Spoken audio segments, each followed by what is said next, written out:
Was it one small step for man and one giant leap for mankind? Or one of the most enduring conspiracy theories of all time? We have the facts. Ever since mankind took its first steps on the moon, photos and videos from the mission have been picked apart, inspected, and dissected. But about 400,000 people worked on the Apollo program, and that's a lot of mouths to keep shut about such a sensational secret.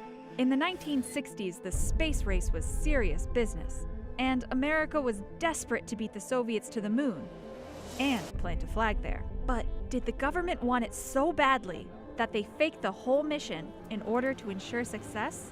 Some people think so. Conspiracy theories took off in the early 1970s, just a few years after Neil Armstrong set foot on the moon.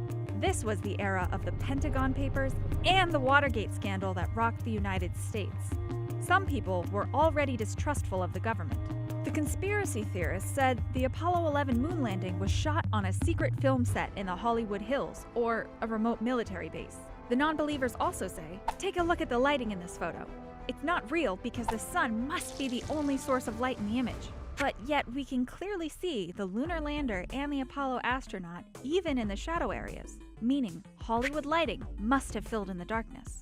But NASA says the light gray lunar soil and white spacesuit created more than enough reflections to fill in the shadows. Lunar landing deniers point to this photo and ask, where are the stars? We're clearly not in space. But this picture is exposed for the brightly lit astronaut and lander, meaning it's not exposing for the dimly lit stars in the background. It's the same thing that happens in your nighttime photographs where your friends are exposed properly, but the background stays dark.